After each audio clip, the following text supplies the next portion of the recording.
The following is a free-for-download audiobook available on KrishnaPath.org. Bhagavad Gita as it is, by His Divine Grace A.C. Bhaktivedanta Swami Prabhupada. Chapter 5, Karma Yoga, Action in Krishna Consciousness. Text 1. Arjuna Vacha, Sannyasam Karmanam Kṛṣṇa, Punar Yogam Chasamsashi, Yat Shreya Etayarakam, Tanme Bruhi Sunichitam. Arjuna Vacha, Arjuna said, Sannyasam, renunciation, Karmanam, of all activities, Krishna, O Krishna, Puna, again, Yogam, devotional service, Cha, also, Samshasi, you are praising, Yat, which, Shreya, is beneficial, Eteyo, of these two, Ekam, one, Tat, that, Me, unto me, Bruhi, please tell, Shunishchitam, definitely. Translation. Arjuna said, O Krishna, first of all you ask me to renounce work, and then again you recommend work with devotion. Now will you kindly tell me definitely which of the two is more beneficial? Purport. In this 5th chapter of the Bhagavad Gita, the Lord says that work in devotional service is better than dry mental speculation. Devotional service is easier than the latter because, being transcendental in nature, it frees one from reaction. In the 2nd chapter, preliminary knowledge of the soul and its entanglement in the material body were explained. How to get out of this material entanglement by Buddhi Yoga, or devotional service, was also explained therein. In the 3rd chapter, it was explained that a person who is situated on the platform of knowledge no longer has any duties to perform. And, in the 4th chapter, the Lord told Arjuna that all kinds of sacrificial work culminate in knowledge. However, at the end of the 4th chapter, the Lord advised Arjuna to wake up and fight, being situated in perfect knowledge. Therefore, by simultaneously stressing the importance of both work in devotion and an inaction in knowledge, Krishna has perplexed Arjuna and confused his determination. Arjuna understands that renunciation in knowledge involves cessation of all kinds of work performed as sense activities. But if one performs work in devotional service, then how is work stopped? In other words, he thinks that sannyasam, or renunciation in knowledge, should be altogether free from all kinds of activity because work and renunciation appear to him to be incompatible. He appears not to have understood that work in full knowledge is non-reactive and is therefore the same as inaction. He inquires, therefore, whether he should cease work altogether or work with full knowledge. Text 2. Sri Bhagavan Vacha. Sannyasa karma yogascha nirshreya karavabo tayus tu karma sannyasat karma yogo vishishyate. Sri Bhagavan Vacha, the personality of Godhead, said, Sannyasa, renunciation of work, karma yoga, work and devotion, cha, also, ni shreyasa karo, all leading to the path of liberation, ubhao, both, tayo, of the two, but, karma sannyasat, in comparison to the renunciation of fruitive work, karma yoga, work and devotion, vishishyate, is better. Translation. The Blessed Lord said, the renunciation of work and devotion are both good for liberation, but of the two, work and devotional service is better than renunciation of works. Purport. Fruitive activities, seeking sense gratification, are cause for material bondage. As long as one is engaged in activities aimed at improving the standard of bodily comfort, one is sure to transmigrate to different types of bodies, thereby continuing material bondage perpetually. Srimad Bhagavatam confirms this as follows. Nunam pramate ta kurute vikarma yadindriya priyataya aprinoti nasaru minyai yatatmonoyam asan apikleshada asadeha parabhavastavad abadajato yavana Ignasata atmatadvam, yavat kriyas tavad idam manovai, karmatmakam yena sarira banda, evam mana karma visam prayunkte, avidyayat mani upadhyamane, pratir nav yavan mai vasudeve, namuchite deha yoganatavat. Quote, people are mad after sense gratification, and they do not know that this present body, which is full of miseries, is the result of one's fruitive activities in the past. Although this body is temporary, it is always giving one trouble in many ways. Therefore, to act for sense gratification is not good. One is considered to be a failure in life as long as he makes no inquiry about the nature of work for fruitive results. For as long as one is engrossed in the consciousness of sense gratification, one has to transmigrate from one body to another. Although the mind may be engrossed in fruitive activities and influenced by ignorance, one must develop a love for devotional service to Vasudeva. Only then can one have the opportunity to get out of the bondage of material existence." End quote. Srimad Bhagavatam 5.5-4-6. Therefore, Gyan, or knowledge that one is not this material body, but spirit soul, is not sufficient for liberation. One has to act in the status of spirit soul, otherwise there is no escape from material bondage. Action in Krishna consciousness is not, however, action on the fruitive platform. Activities performed in full knowledge strengthen one's advancement in real knowledge. Without Krishna consciousness, mere renunciation of fruitive activities does not actually purify the heart of a conditioned soul. As long as the heart is not purified, one has to work on the fruitive platform. But action in Krishna consciousness automatically helps one escape the result of fruitive action, so that one need not descend to the material platform. Therefore, action in Krishna consciousness is always superior to renunciation, which always entails the risk of falling. Renunciation without Krishna consciousness is incomplete, as is confirmed by Srila Rupa Goswami in his Bhakti Rasamrita Sindhu. Prapanchit Tataya Buddhaya Hari Sambandhi Vastuna Vimuksibi Pratyago Vairagam Falgum Kartate. Quote, renunciation by persons eager to achieve liberation from things which are related to the Supreme Personality of Godhead, although they are material, is called incomplete renunciation. End quote. Renunciation is complete when it is in the knowledge that everything in existence belongs to the Lord and that no one should claim proprietorship over anything. One should understand that factually nothing belongs to anyone. Then where is the question of renunciation? One who knows that everything is Krishna's property is always situated in renunciation. Since everything belongs to Krishna, everything should be employed in the service of Krishna. This perfect form of action in Krishna consciousness is far better than any amount of artificial renunciation by a sannyasi of the Mayavadi school. Text 3. Neya sa nitya sannyasi yo na dveshti na kankshiti nirdvandvo hi mahabaho shukam bandhat pramuchyate. Gneya should be known, sa hi, nitya always, sannyasi renouncer, ya who, na never, dvisti abhors, na nor, kankshiti desires, nirdvandva free from all dualities, he certainly, mahabaho, almighty armed one, shukam happily, bandhat from bondage, pramuchyate completely liberated. Translation. One who neither hates nor desires the fruits of his activities is known to be always renounced. Such a person, liberated from all dualities, easily overcomes material bondage and is completely liberated. O mighty armed Arjuna. Purport. One who is fully in Krishna consciousness is always a renouncer because he feels neither hatred nor desire for the results of his actions. Such a renouncer, dedicated to the transcendental loving service of the Lord, is fully qualified in knowledge because he knows his constitutional position in his relationship with Krishna. He knows fully well that Krishna is the whole and that he is part and parcel of Krishna.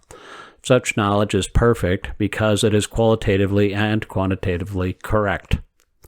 The concept of oneness with Krishna is incorrect because the part cannot be equal to the whole.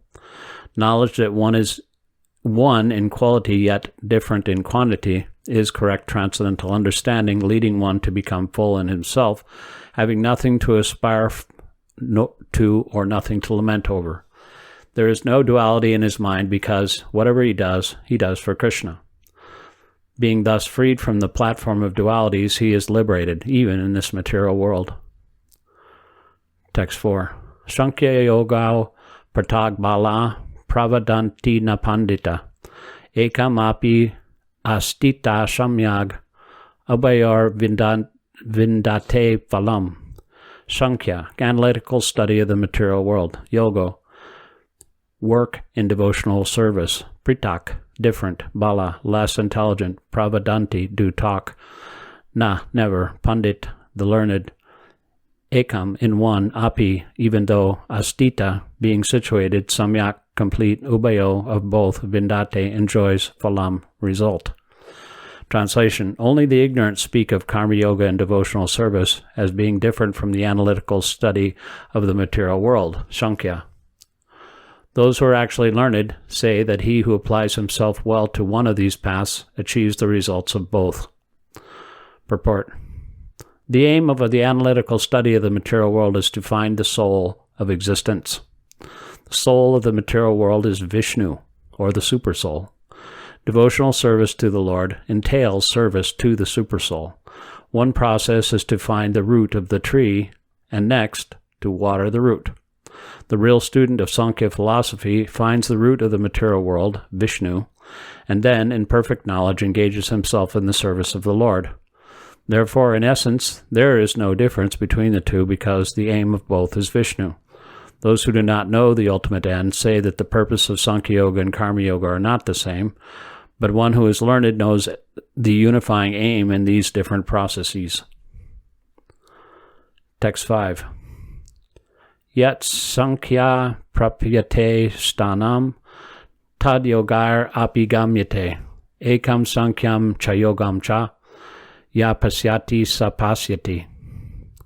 Yet what Sankhya, by the means of Sankhya philosophy, prapyate, is achieved, stanam, place, tat, that, yogai, by devotional service, api, also, gamyate, one can attain, ekam, one, sankyam, analytical study, cha, and, yogam, action and devotion, cha, and, ya, one who, pasyati, sees, sa, he, pasyati, actually sees. Translation. One who knows that the position reached by means of renunciation can also be attained by works and devotional service, and who therefore sees that the path of works and the path of renunciation are one, sees things as they are. Purport. The real purpose of philosophical research is to find the ultimate goal of life. Since the ultimate goal of life is self-realization, there is no difference between the conclusions reached by the two processes. By Sankhya philosophy research, one comes to the conclusion that a living entity is not a part and parcel of the material world, but of the Supreme Spirit whole. Consequently, the Spirit soul has nothing to do with the material world. His actions must be in some relation with the Supreme. When he acts in Krishna consciousness, he is actually in his constitutional position. In the first process of Sankhya, one has to become detached from matter, and in the devotional yoga process, one has to attach himself to the work of Kṛṣṇa.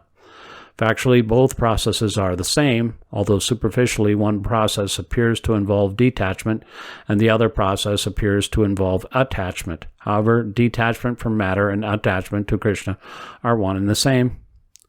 One who can see this sees things as they are. Text 6. Sannyasa tu mahabaho dukam aptum yogata yoga yukto munirbo brahma na chirena digachati. Sannyasa, the renounced order of life. 2. But mahabaho, O mighty armed one. Dukam, distressed. Aptum, to be afflicted with. Ayogata, without devotional service. Yoga yukta, being one engaged in devotional service. Muni, thinker. Brahma, supreme. Na, without. Chirena, delay. Adigachati, attains. Translation. Unless one is engaged in the devotional service of the Lord, mere renunciation of activities cannot make one happy. The sages, purified by works of devotion, achieve the Supreme without delay. Purport.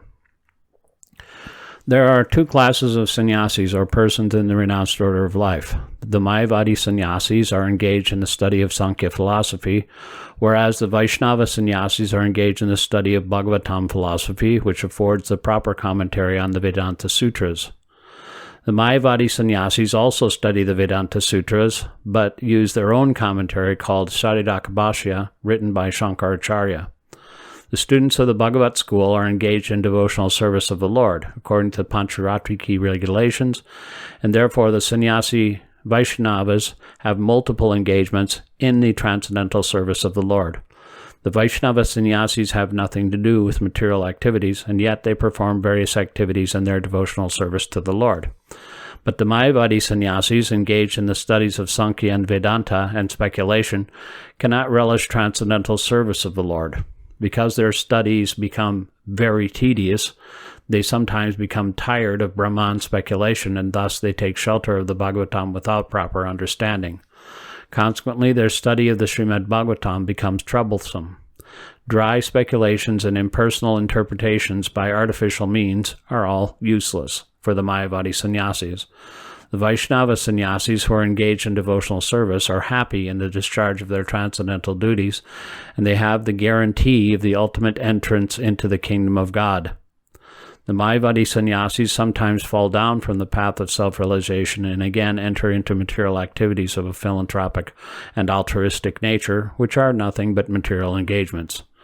Therefore, the conclusion is that those who are engaged in Krishna consciousness are better situated than the sannyasis engaged in simple Brahman speculation, although they too come to Krishna consciousness after many births. Text 7. Yoga yukto visuddhatma vijitatma jitendriya sarva bhutatma kurvanapi na lipite.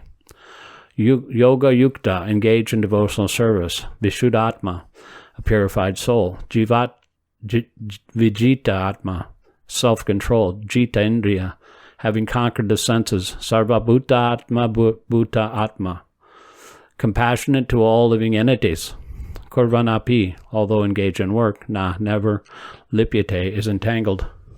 Translation: one who works in devotion, who is a pure soul, and who controls his mind and senses, is dear to everyone, and everyone is dear to him. Although always working, such a man is never entangled. Purport: one who is on the path of liberation by Krishna consciousness is very dear to every living being, and every living being is dear to him. This is due to his Krishna consciousness. Such a person cannot think of any living being as separate from Krishna, just as the leaves and branches of a tree are not separate from the tree. He knows very well that by pouring water on the root of the tree, the water will be distributed to all the leaves and branches, or by supplying food to the stomach, the energy is automatically distributed throughout the body. Because one who works in Krishna consciousness is servant to all, he is very dear to everyone. And because everyone is satisfied by his work, he is pure in consciousness. Because he is pure in consciousness, his mind is completely controlled, and because his mind is controlled, his senses are also controlled. Because his mind is always fixed on Krishna, there is no chance of his being deviated from Krishna, nor is there a chance that he will engage his senses in matters other than the service of the Lord. He does not like to hear anything except topics relating to Krishna. He does not like to eat anything which is not offered to Krishna. He does not wish to go anywhere if Krishna is not involved. Therefore, his senses are controlled. A man of controlled senses cannot be offensive to anyone. One may ask, quote, why then was Arjuna offensive in battle to others? Wasn't he in Krishna consciousness? End quote. Arjuna was only superficially offensive because, as has already been explained in the second chapter, all the assembled persons on the battlefield would continue to live individually as the soul cannot be slain. So spiritually, no one was killed on the battlefield of Kṛṣṇa. Only their dresses were changed by the order of Krishna, who was personally present. Therefore, Arjuna, while fighting on the battlefield of Kṛṣṇa, was not really fighting at all. He was simply carrying out the orders of Krishna in full Krishna consciousness. Such a person is never entangled in the reactions of work. Texts 8 through 9. Naiva kinchit karomiti yukto manyeta tattvavit pasyan shrinvan Shrisan Jigran, Asan Gachan Svapan Svasan, Pralapan Vishrijan Grihan, Unmisan Nimisanapi, Indriyarnindriyarteshu, Vartanta iti dariyan. Na, never. Eva, certainly. Kinshit, anything. Karomi, do I do. Iti, thus. Yukta, engaged in the divine consciousness. Manyate, thinks. Tattvavit, one who knows the truth. Pasyan, by seeing. Shinvan, by hearing. Sprisan, by touching. Jigran, by smelling. Asan, by eating. Gachan, by going. Svapan, by dreaming. Svasan, by breathing. Pralapan, by talking. Vishrijan, by giving up. Grihan, by accepting. Unmisam, opening. Nimisan, closing. Api, in spite of. Indriyani, the senses.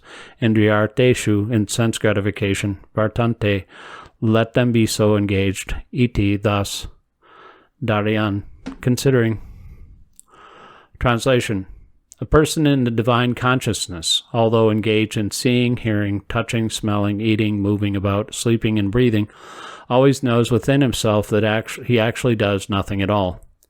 Because while speaking, evacuating, receiving, opening, and closing his eyes, he always knows that only the material senses are engaged with their objects, and that he is aloof from them.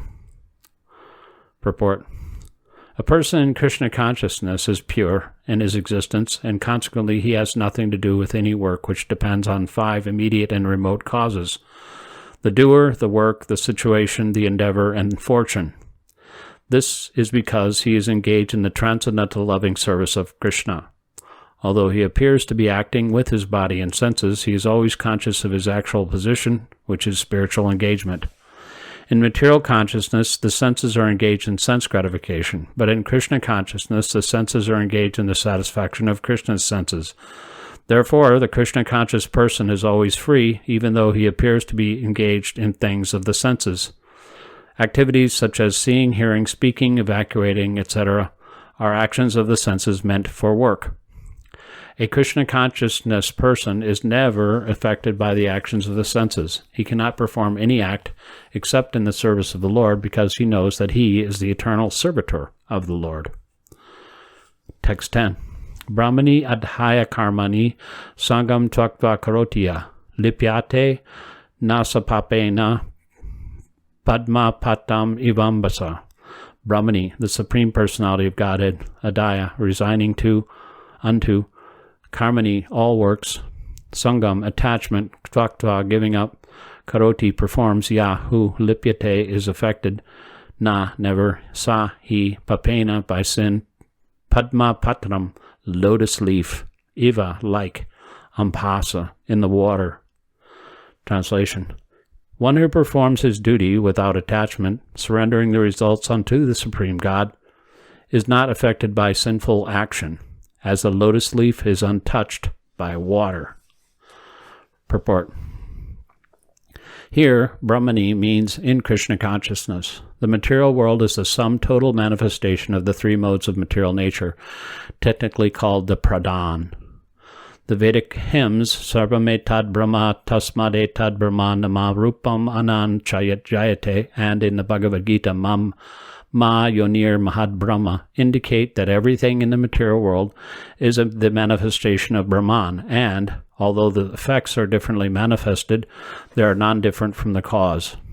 In the Upanishad, it is said that everything is related to the Supreme Brahman, or Krishna, and thus everything belongs to him only.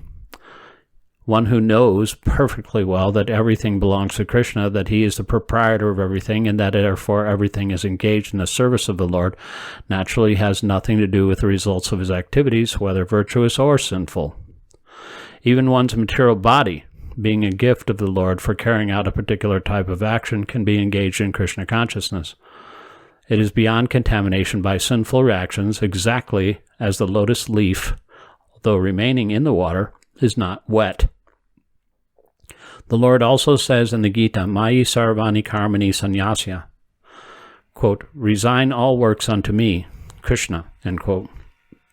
The conclusion is that a person without Krishna consciousness acts according to the of the material body and senses, but a person in Krishna consciousness acts according to the knowledge that the body is the property of Krishna and should therefore be engaged in the service of Krishna.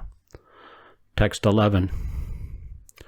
Kayena manasya buddhya kavalar indriyar api yogina karma kurvanti sangam tvatma sudyate. Kayena, with the body, manasa, with the mind, buddhya, with the intelligence, kevalya, purified, indriyai, with the senses, api, even with, yogina, the Krishna-conscious persons, karma, actions, kurvanti, they act, sangam, attachment, tvaktva, giving up, atma, self, sudhyaye, for the purpose of purification. Translation. The yogis, abandoning attachment, act with body, mind, intelligence, and even with the senses, only for the purpose of purification. Purport.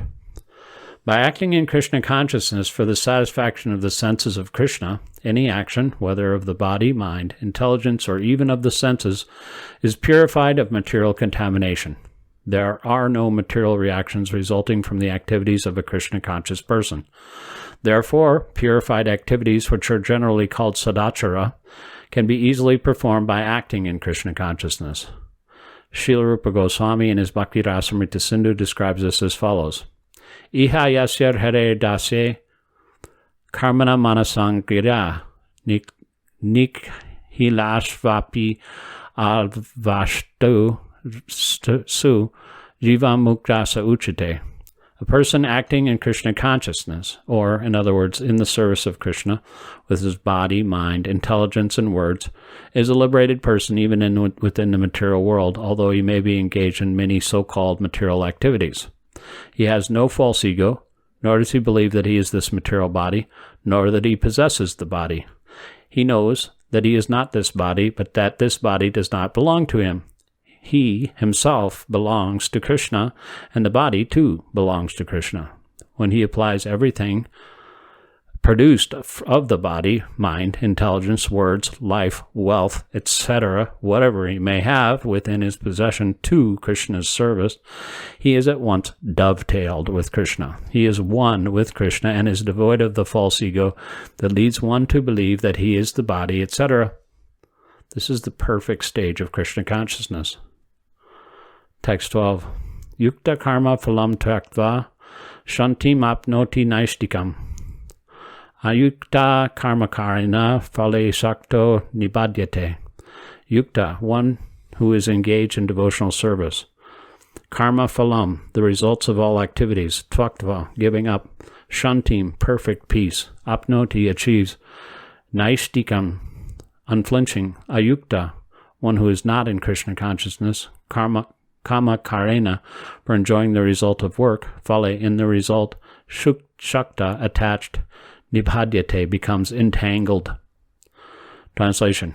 The steadily devoted soul attains unadulterated peace because he offers the result of all activities to me, whereas a person who is not in union with the divine, who is greedy for the fruits of his labor, becomes entangled. Purport. The difference between a person in Krishna consciousness and a person in bodily consciousness is that the former is attached to Krishna, whereas the latter is attached to the result of his activities. The person who is attached to Krishna and works for him only is certainly a liberated person, and he is not anxious for fruitive rewards. In the Bhagavatam, the cause of anxiety over the result of an activity is explained as being due to one's functioning in the conception of duality, that is, without knowledge of the absolute truth. Krishna is the absolute truth, the personality of Godhead. In Krishna consciousness, there is no duality. All that exists is a product of Krishna's energy, and Krishna is all good. Therefore, activities in Krishna consciousness are on the absolute plane. They are transcendental and have no material effect. One is therefore filled with peace in Krishna consciousness. One who is, however, entangled in profit calculation for sense gratification cannot have that peace. This is the secret of Krishna consciousness. Realization that there is no existence besides Krishna is the platform of peace and fearlessness. Text 13. Sarva karmani manasa sanyasyate sukhambasi Navadvare Paradehi, Naiva Kurvan Nakaryan. Sarvak, all. Karmani, activities. Manasa, by the mind. Sannyasya, giving up. Aste, remains. Sukham, in happiness. Vasi, one who is controlled. Navedvare, in the place where there are 9 gates. Pure, in the city. Dehi, the embodied soul. Na, never. Eva, certainly. Kurvan, doing anything. Na, not. Karyan, causing to be done. Translation. When the embodied living being controls his nature and mentally renounces all actions, he resides happily in the city of 9 gates, the material body, neither working nor causing work to be done. Purport. The embodied soul lives in the city of 9 gates. The activities of the body, or the figurative city of body, are conducted automatically by the particular modes of nature. The soul, although subjecting himself to the conditions of the body, can be beyond those conditions if he so desires. Owing only to forgetfulness of his superior nature, he identifies with the material body and therefore suffers. By Krishna consciousness, he can revive his real position and thus come out of this embodiment. Therefore, when one takes to Krishna consciousness, one at once becomes completely aloof from bodily activities. In such a controlled life, in which his deliberations are changed, he lives happily within the city of 9 gates. The 9 gates are described as follows. Navadvare pure dehi yam hamso lilayati bahi, vasi sarvasya lokasya shvartasya charasya cha. Quote, the Supreme Personality of Godhead, who is living within the body of a living entity, is the controller of all living entities all over the universe. The body consists of 9 gates, 2 eyes, 2 nostrils, 2 ears, 1 mouth, the anus, and the genital. The living entity in his conditioned stage identifies himself with the body, but when he identifies himself with the Lord within himself, he becomes just as free as the Lord, even while in the body. End quote. Shvetashvatara Upanishad 3:18. Therefore, a Krishna-conscious person is free from both the outer and inner activities of the material body. Text 14. Nakartritvam nakarmani lokasya shijati prabhu na karma phala samyogam svabhavas tu pravartate. Na, never. Kartritvam, proprietorship. Na, nor. Karmani, activities. Lokasya, of the people. Shijati, creates. Prabhu, the master of the city of the body. Na, nor. Karma phala, results of activities. Samyogam, connection. Swabhava, modes of material nature. Tu, but. Pravartate, acts. Translation. The embodied spirit, master of the city of his body, does not create activities, nor does he induce people to act, nor does he create the fruits of action. All this is enacted by the modes of material nature. Purport. The living entity, as will be explained in the 7th chapter, is one in nature with the Supreme Lord, distinguished from matter, which is another nature called inferior of the Lord. However, or somehow, the superior nature, the living entity, has been in contact with material nature since time immemorial. The temporary body or material dwelling place which he obtains is the cause of varieties of activities and their resultant reactions. Living in such a conditional atmosphere, one suffers the results of the activities of the body by identifying himself in ignorance with the body. It is ignorance acquired from time immemorial that is the cause of bodily suffering and distress. As soon as the living entity becomes aloof from the activities of the body, he becomes free from the reactions as well.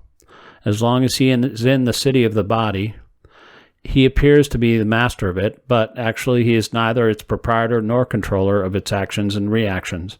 He is simply in the midst of the material ocean, struggling for existence. The waves of the ocean are tossing him, and he has no control over them. His best solution is to get out of the water by transcendental Krishna consciousness. That alone will save him from all turmoil. Text 15. Nadate kayaschit papam nachaiva sukritam bibu agyane na vritam gyanam tena muyanti jantava. Na, never. Adate accepts kayaschit chit anyone's papam sin, na, nor cha, also eva, certainly sukritam, pious activities, vibhu, the Supreme Lord, agnanena, by ignorance, avritam, covered, jnanam, knowledge, tena, by that, muyanti, bewildered, jantava, the living entities. Translation. Nor does the Supreme Spirit assume anyone's sinful or pious activities. Embodied beings, however, are bewildered because of the ignorance which covers their real knowledge. Purport. The Sanskrit word vibhu means the Supreme Lord who is full of unlimited knowledge, riches, strength, fame, beauty, and renunciation. He is always satisfied in himself, undisturbed by sinful or pious activities. He does not create a particular situation for any living entity, but the living entity, bewildered by ignorance, desires to be put into certain conditions of life, and thereby his chain of action and reaction begins. A living entity is, by superior nature, full of knowledge. Nevertheless, he is prone to be influenced by ignorance due to his limited power. The Lord is omnipotent, but the living entity is not. The Lord is vibhu, or omniscient, but the living entity is anu, or atomic. Because he is a living soul, he has the capacity to desire by his free will. Such desire is fulfilled only by the omnipotent Lord. And so, when the living entity is bewildered in his desires, the Lord allows him to fulfill those desires, but the Lord is never responsible for the actions and reactions of the particular situation which may be desired. Being in a bewildered condition, therefore, the embodied soul identifies himself with the circumstantial material body and becomes subjected to the temporary misery and happiness of life. This Lord is the constant companion of a living entity as Paramatma, or the Supersoul, and therefore he can understand the desires of a living individual soul, as one can smell the flavor of a flower by being near it. Desire is a subtle form of conditioning of a living entity. The Lord fulfills his desire as he deserves. Man proposes, and God disposes. The individual is not, therefore, omnipotent in fulfilling his desires. The Lord, however, can fulfill all desire, and the Lord, being neutral to everyone, does not interfere with the desires of the minute, independent living entities. However, when one desires Kṛṣṇa, the Lord takes special care and encourages one to desire in such a way that one can attain to him and be eternally happy. The Vedic hymn therefore declares, Esha u hi eva sadhu karma karyati tam yamebhyo lokebhya uninisate. Esha u eva sadhu karma karyati yamado ninisate. Agno jantur anisoyam atmana sukha dukhayo Ishvara prerito gajet shvargam vashabhramevacha. Quote, the Lord engages the living entity in pious activities so he may be elevated. The Lord engages him in impious activities so he may go to hell. The living entity is completely dependent in his distress and happiness. By the will of the Supreme, he can go to heaven or hell, as a cloud is driven by the air. End quote. Therefore, the embodied soul, by his immemorial desire to avoid Krishna consciousness, causes his own bewilderment. Consequently, although he is constitutionally eternal, blissful, and cognizant, due to the littleness of his existence, he forgets his constitutional position of service to the Lord and is thus trapped by nescience. And, under the spell of ignorance, the living entity claims that the Lord is responsible for his conditional existence. The Vedanta Sutras also confirm this. Vaishmya naigrinye na supe shakshvat tatahi darshayati. Quote, the Lord neither hates nor likes anyone, although he appears to. End quote. Text 16. Jnanena tu tad ajnan yesham naisitam atmana tesham aditvaj jnanam prakashayati tatparam. Jnanena, by knowledge too, but tat that, ajnanam, nescience, yesam, of those, nasitam is destroyed, atmana of the living entity, tesam of their, Adityavat, like the rising sun. Jnanam, knowledge. Prakashyati, discloses. Tatparam, in Krishna consciousness. Translation: when, however, one is enlightened with the knowledge by which nescience is destroyed, then his knowledge reveals everything, as the sun lights up everything in the daytime. Purport: those who have forgotten Krishna must certainly be bewildered, but those who are in Krishna consciousness are not bewildered at all. It is stated in the Bhagavad Gita, Sarvam Jnana Plavena Jignagi Sarvakarmani and Nahi Jnanena Sadrisham. End quote. Knowledge is always highly esteemed. And what is that knowledge? Perfect knowledge is achieved when one surrenders unto Krishna, as is said in the 7th chapter, 19th verse. Bhavanam jamanamante ganavam mam prapadyate. After passing through many births, when one perfect in knowledge surrenders unto Krishna, or when one attains Krishna consciousness, then everything is revealed to him, as the sun reveals everything in the daytime. The living entity is bewildered in so many ways. For instance, when he thinks himself God unceremoniously, he actually falls into the last snare of nescience. If a living entity is God, then how can he become bewildered by nescience? Does God become bewildered by nescience? If so, then nescience, or Satan, is greater than God.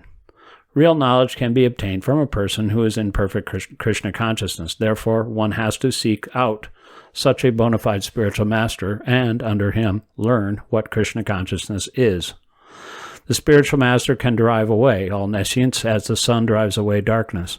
Even though a person may be in full knowledge that he is not this body but is transcendental to the body, he still may not be able to discriminate between the soul and the supersoul. However, he can know everything well if he cares to take shelter of the perfect, bona fide, Krishna-conscious spiritual master. One can know God and one's relationship with God only when one actually meets a representative of God. A representative of God never claims that he is God, although he is paid all the respect ordinarily paid to God because he has knowledge of God. One has to learn the distinction between God and the living entity. Lord Sri Krishna, therefore, stated in the 2nd chapter, 2:12, that every living being is individual and that the Lord is also individual. They were all individuals in the past, they were individuals at present, and they will continue to be individuals in the future, even after liberation.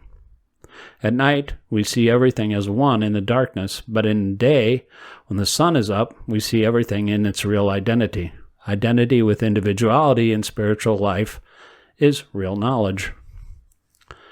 Text 17.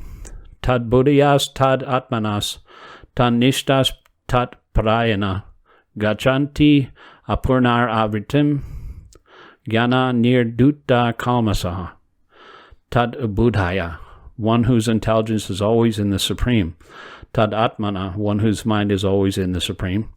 Tad nishta, whose mind is only meant for the Supreme. Tat parayana, who has completely taken shelter of him. Ganchanti, goes. Apuna avritam, liberation. Jnana, knowledge. Nirdutta, cleanses. Kalmasa, misgivings.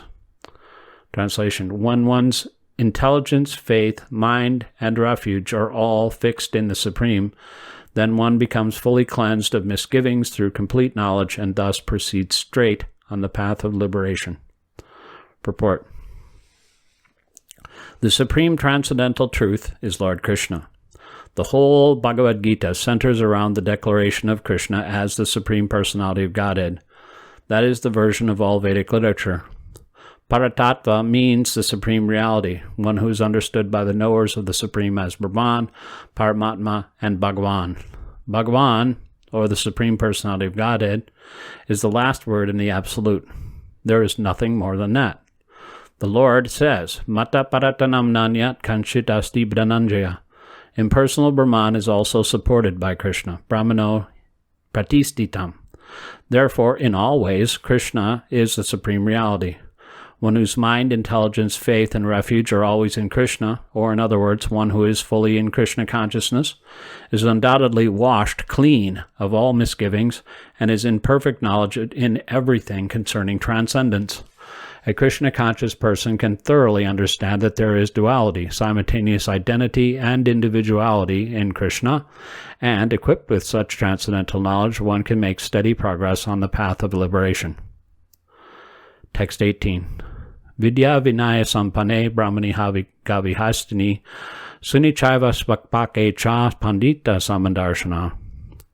Vidya, education, Vinaya, gentleness, Sampane, fully equipped, Brahmane, in the Brahmana, Gavi, in the cow, Hastini, in the elephant, Suni, in the dog, Cha, and, Seva, certainly, Svapake, in the dog eater, the outcast, Cha, respectively, Pandita, those who are so wise, Samadarshana, do see with equal vision.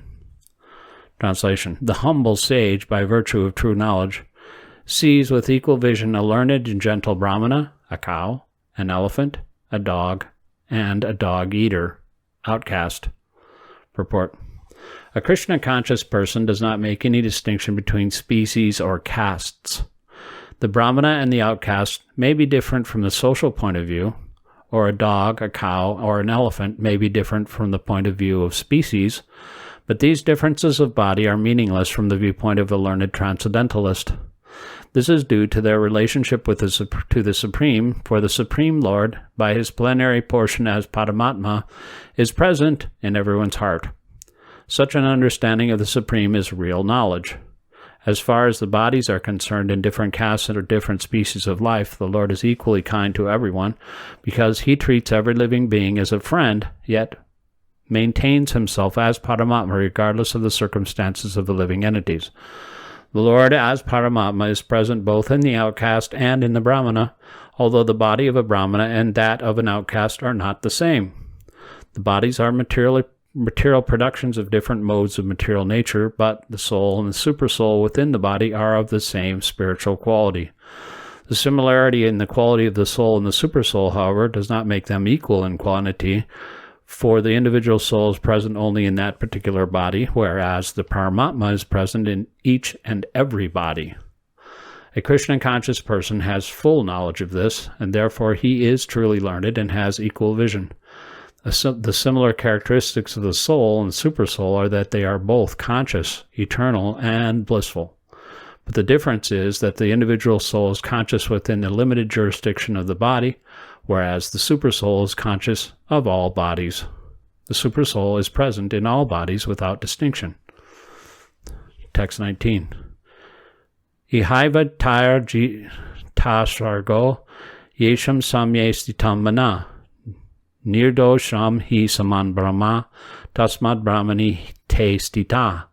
Iha, in this life, eva, certainly, tai, by them, jita, conquered, sarga, birth and death, yesham, of those, samye, in equanimity, stitam, so situated, mana, mind, near dosham, flawless, he, certainly, samam, in equanimity, Brahma, the Supreme, tasmat, therefore, Brahmani, in the Supreme, te, they, stita, are situated. Translation. In the mind, those whose minds are established in sameness and equanimity have already conquered the conditions of birth and death.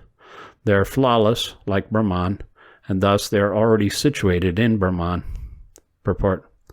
Equanimity of mind, as mentioned above, is a sign of self-realization. Those who have actually attained to such a stage should be considered to have conquered material conditions, specifically birth and death.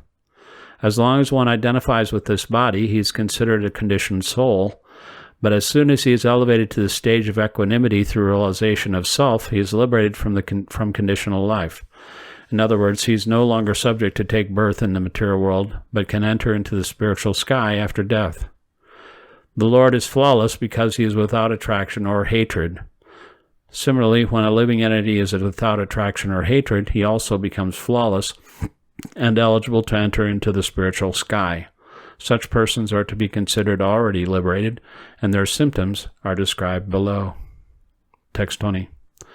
Na parishyat priyam papya, no dvijat prapya chapriyam.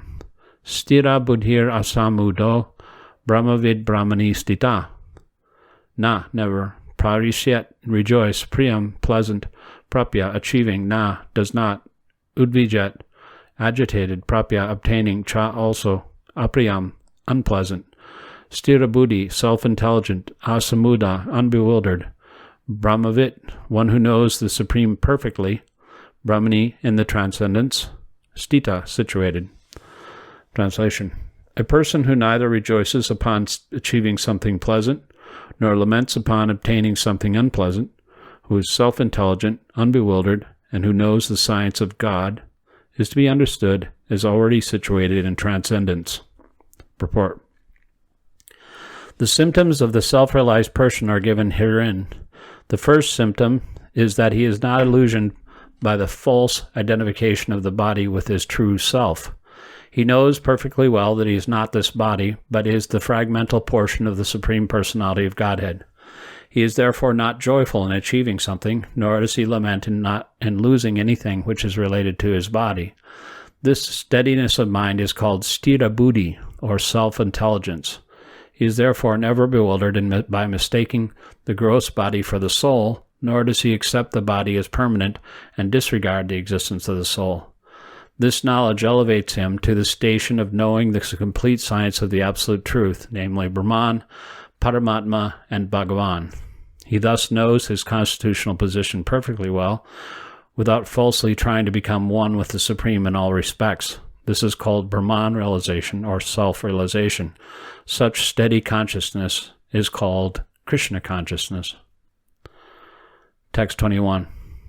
Balyasparsheshvu asaktatma vindati atmani yat sukham sa brahma yoga yuktatma shukam akshayam asnute.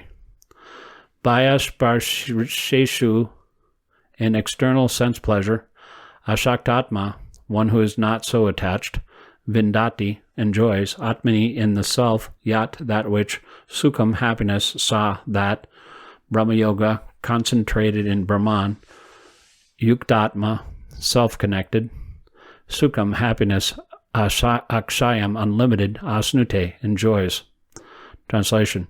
Such a liberated person is not attracted to material sense pleasures or external objects, but is always in trance, enjoying the pleasure within. In this way, the self-realized person enjoys unlimited happiness, for he concentrates on the Supreme. Purport. Sri Jamunacharya, a great devotee in Krishna consciousness, said, Yadavadi mama cheta Krishna padaravinde, navanavarasa damanudyata ratumasit, tadavadi bhate nadi sangame sarmyamane, bhavati mukha vikara susti vishnishtividvanam cha. Quote, since I have been engaged in the transcendental loving service of Krishna, realizing ever new pleasure in him, whenever I think of sex pleasure, I spit at the thought, and my lips curl with distaste. End quote. A person in Brahma Yoga, or Krishna consciousness, is so absorbed in the loving service of the Lord that he loses his taste for material sense pleasure altogether. The highest pleasure in terms of matter is sex pleasure. The whole world is moving under its spell, and a materialist cannot work at all without this motivation. But a person engaged in Krishna consciousness can work with greatest vigor without such sex pleasure, which he avoids. That is the test of spiritual realization. Spiritual realization and sex pleasure go ill together. A Krishna conscious person is not attracted to any kind of sense pleasure due to his being a liberated soul. Text 22.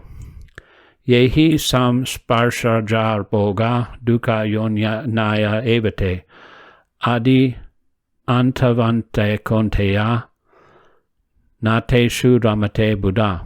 Yea, those, he certainly, samparshaja, by contact with the material senses, boga, enjoyment, dukkha, distress, yoniya, sources of, eva, certainly, te, they are, adi, in the beginning, antavanta, subject to Kaunteya, O son of Kunti, na, never, teshu, in those, ramate, take delight, Buddha, the intelligent.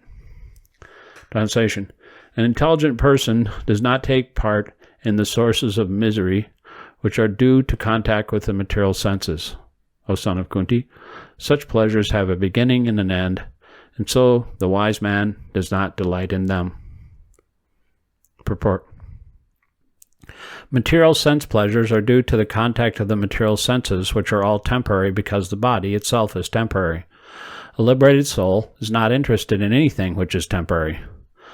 Knowing well the joys of transcendental pleasures, how can a liberated soul agree to enjoy false pleasure? In the Padma Purana it is said, Ramanti yogino nante syatananda chidatmani iti rama pade nasho param brahma bidayate. Quote, the mystics derive unlimited transcendental pleasures from the Absolute Truth, and therefore the Supreme Absolute Truth, the Personality of Godhead, is also known as Rama. End quote.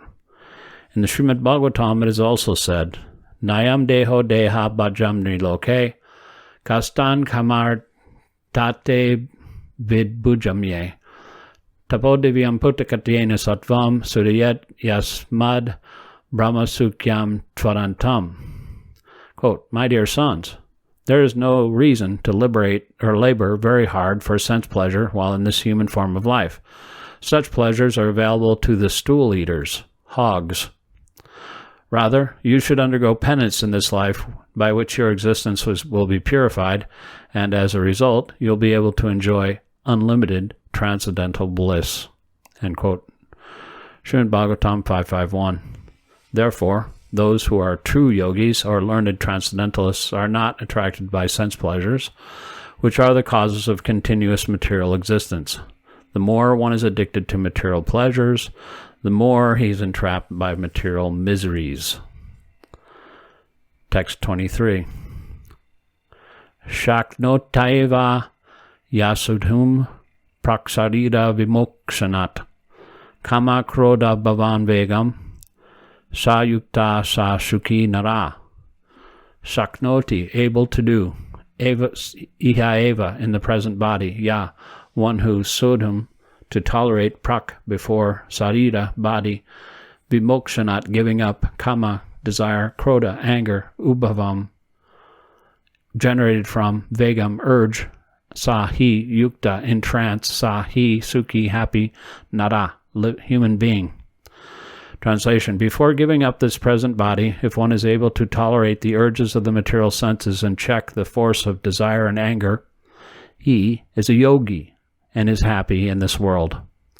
Purport. If one wants to make steady progress on the path of self-realization, he must try to control the forces of the material senses. There are the forces of talk, forces of anger, forces of mind, forces of the stomach, forces of the genitals, and forces of the tongue. One who is able to control the forces of all these different senses and the mind is called Goswami or Swami. Such Goswamis live strictly controlled lives and forego altogether the forces of the senses. Material desires, when unsatiated, generate anger, and thus the mind, eyes, and chest become agitated. Therefore, one must practice to control them before one gives up this material body. One who can do this is understood to be self-realized and is thus happy in the state of self-realization. It is the duty of the transcendentalist to try strenuously to control desire and anger. Text 24. Yonta tsuko nantarat manas tantantar Jyotirevaya sa yogi brahma nirvanam brahma bhuto digachati. Ya, one who, anta sukha, happy from within, anta, arama, active within, tata, as well as anta jyoti, aiming within, eva, certainly, ya, anyone, sa, he, yogi, mystic, brahma nirvanam, liberated in the Supreme, brahma bhuta, self-realized, adigachati, attains. Translation. One whose happiness is within, who is active within, who rejoices within, and is illumined within, is actually the perfect mystic. He is liberated in the Supreme, and ultimately he attains the Supreme. Purport. Unless one is able to relish happiness from within, how can one retire from the external engagements meant for deriving superficial happiness? A liberated person enjoys happiness by factual experience. He can, therefore, sit silently at any place and enjoy the activities of life from within. Such a liberated person no longer desires external material happiness. This state is called Brahmabhuta, attaining which one is assured of going back to Godhead, back to home.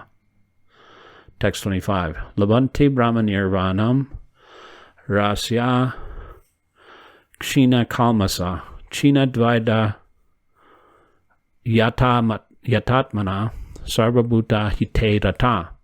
Labante achieve Brahma Nirvanam, liberation in the Supreme, Rishya, those who are active within, Kṛṣṇa Kalmasa, who are devoid of all sins, China, torn off, Dvaida, duality, Yata Atmana, engaged in self-realization, Sarvabhuta, in all living entities, Hite, in welfare work, Rata, engaged. Translation. One who is beyond duality and doubt, whose mind is engaged within, who is always busy working for the welfare of all sentient beings, and who is free from all sins, achieves liberation in the Supreme. Purport. Only a person who is fully in Krishna consciousness can be said to be engaged in welfare work for all living entities. When a person is actually in the knowledge that Krishna is the fountainhead of everything, then, when he acts in that spirit, he acts for everyone. The sufferings of humanity are due to forgetfulness of Krishna as the supreme enjoyer, the supreme proprietor, and the supreme friend. Therefore, to act to revive this consciousness within the entire human society is the highest welfare work. One cannot be engaged in first-class welfare work without being liberated in the Supreme. A Krishna-conscious person has no doubt about the supremacy of Krishna. He has no doubt because he is completely free from all sins. This is the state of divine love. A person engaged only in ministering to the physical welfare of human society cannot factually help anyone. Temporary relief of the external body and the mind is not satisfactory. The real cause of one's difficulty in the hard struggle for life may be found in one's forgetfulness of his relationship with the Supreme Lord. When a man is fully conscious of his relationship with Krishna, he is actually a liberated soul, although he may be in the material tabernacle. Text 26.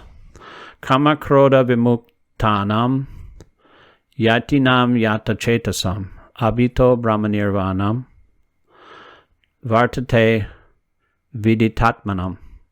Kama, desires. Krodha, anger.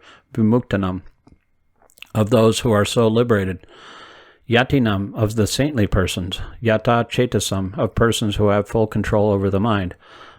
Abhita, assured in the near future. Brahmanirvanam, liberation in the Supreme. Vartate, there is. Vidita atmanam, of those who are self-realized. Translation. Those who are free from anger and all material desires, who are self-realized, self-disciplined, and constantly endeavoring for perfection, are assured of liberation in the Supreme in the very near future. Purport. Of the saintly persons who are constantly engaged in striving towards salvation, one who is in Krishna consciousness is the best of all. The Bhagavatam confirms this fact as follows. Yad pada pankaja palasha valasha bhaktya karmashayam grahitam udgranta yati santa tadvan narikta mateo yatayo pidruda shota ganas tam aranam bhaja vasudevam. Quote, just try to worship in devotional service Vasudeva, the Supreme Personality of Godhead. Even great sages are not able to control the forces of the senses as effectively as those who are engaged in transcendental bliss by serving the lotus feet of the Lord, uprooting the deep-grown desire for fruitive activities. End quote. Srimad Bhagavatam 4:22-39. In the conditioned soul, the desire to enjoy fruitive results of work is so deep-rooted that it is very difficult even for the great sages to control such desires, despite great endeavors. A devotee of the Lord, constantly engaged in devotional service and Krishna consciousness, perfect in self-realization, very quickly attains liberation in the Supreme. Owing to his complete knowledge and self-realization, he always remains in trance. To cite an analogous example of this, Darshana Dhyana Samparshar Matsukarma Vidagama Shvanya Pratani Pushnanti Tahatam Api Padmaja. Quote, by vision, by meditation, and by touch only do the fish, the tortoise, and the birds maintain their offspring. Similarly, do I also, O Padmaja. End quote. The fish brings up its offspring simply by looking at them. The tortoise brings up its offspring simply by meditation. The eggs of the tortoise are laid on land, and the tortoise meditates on the eggs while in the water. Similarly, a devotee in Krishna consciousness, although far away from the Lord's abode, can elevate himself to that abode simply by thinking of him constantly, by engagement in Krishna consciousness. He does not feel the pangs of material miseries. This state of life is called Brahma Nirvana, or the absence of material miseries due to being constantly immersed in the Supreme. Text 27 and 28. Sparshan kritva bahi brahmyam bhahyams chakshus chaivan tare bharvo prana pano samo kritva nasa bayantara charino yantendriya mano buddhir munir moksha parayana vigache techa bhaya krodo sada yasada mukta evasa. Sparshan, external sense objects such as sound, etc. Kritva, doing so. Bahi, external. Bayan, unnecessary. Chakshu, eyes. Cha, also. Eva, certainly. Antare, within. Bruvo, of the eyebrows. Prana apano, up and down moving air. Shamo, in suspension. Kritva, doing so. Nasa abhyantara, within the nostrils. Chadino, blowing. Yata, controlled. Indriya, senses. Mana, mind. Buddhi, intelligence. Muni, the transcendentalist. Moksha, liberation. Parayana, being so destined. Vigata, discarded. Ucha, Icha, witches. Bhaya, fear. Kroda, anger. Ya, one who. Sada, always. Mukta, liberated. Eva, certainly. Sa, he is. Translation. Shutting out all external sense objects, keeping the eyes and vision concentrated between the two eyebrows, suspending the inward and outward breaths within the nostrils, thus controlling the mind, senses, and intelligence, the transcendentalist becomes free from desire, fear, and anger. One who is always in this state is certainly liberated. Purport. Being engaged in Krishna consciousness, one can immediately understand one's spiritual identity, and then one can understand the Supreme Lord by means of devotional service. When he is well situated in devotional service, one comes to the transcendental position, qualified to feel the presence of the Lord in the sphere of one's activity. This particular position is called liberation in the Supreme. After explaining the above principles of liberation in the Supreme, the Lord gives instruction to Arjuna as to how one can come to that position by the practice of mysticism or yoga, known as Ashtanga Yoga, which is divisible into an eightfold procedure called Yama, Niyama, Asana, Pranayama, Pratyahara, Dharana, Dhyana, and Samadhi. In the 6th chapter, the subject of yoga is explicitly detailed, and at the end of the 5th, it is only preliminarily explained. One has to drive out the sense objects such as sound, touch, form, taste, and smell by the pratyahara breathing process in yoga, and then keep the vision of the eyes between the two eyebrows and concentrate on the tip of the nose with half-closed lids. There's no benefit in closing the eyes altogether because then there is every chance of falling asleep, nor is there any benefit in opening the eyes completely because then there is the hazard of being attracted by sense objects. The breathing movement is restrained within the nostrils by neutralizing the up and down moving air within the body.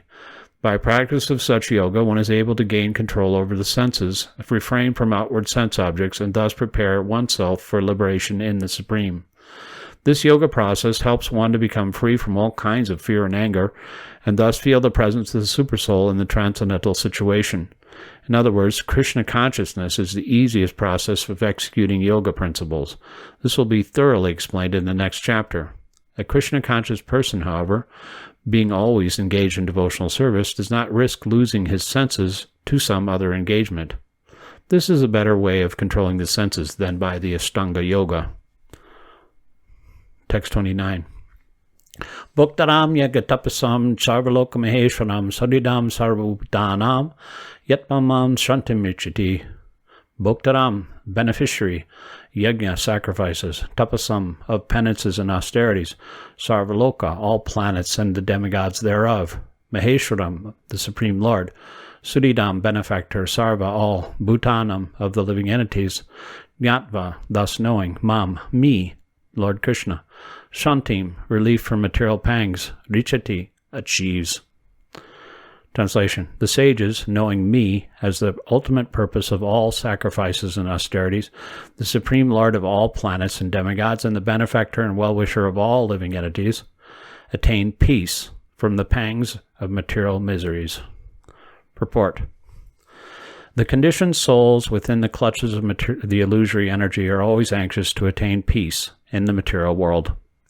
But they do not know the formula for peace, which is explained in this part of the Bhagavad Gita. The greatest peace formula is simply this. Lord Krishna is the beneficiary in all human activities.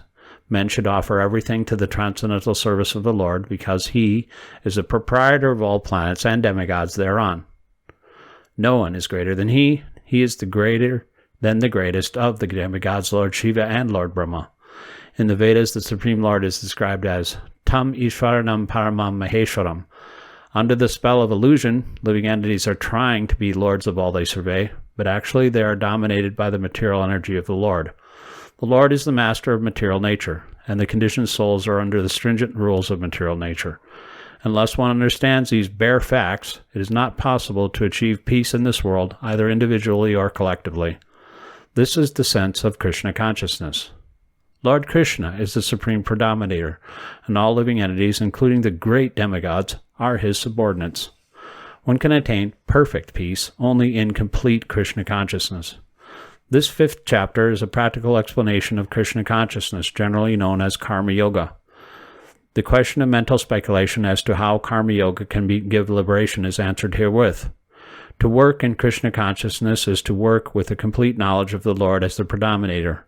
Such work is not different from transcendental knowledge. Direct Krishna consciousness is Bhakti Yoga, and Jnana Yoga is the path leading to Bhakti Yoga.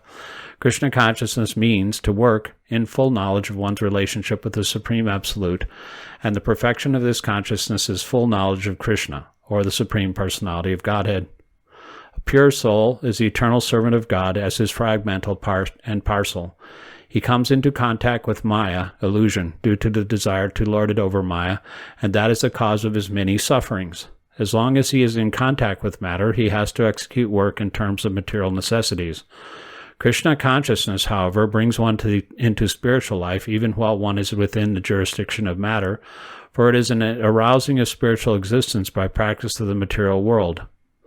The more one is advanced, the more he is freed from the clutches of matter. The Lord is not partial towards anyone. Everything depends on one's practical performance of duties in an effort to control the senses and conquer the influence of desire and anger. And attaining Krishna consciousness by controlling the above-mentioned passions, one remains factually in the transcendental stage, or Brahma Nirvana. The Eightfold Yoga mysticism is automatically practiced in Krishna consciousness because the ultimate purpose is served. There is gradual process of elevation in the practice of yama, niyama, asana, pratyahara, dhyana, dharana, pranayama, and samadhi. But these only preface perfection by devotional service, which alone can award peace to the human being. It is the highest perfection of life. Thus end the Bhaktivedanta purports to the 5th chapter of the Srimad Bhagavad Gita in the matter of Karma Yoga, or action in Krishna consciousness.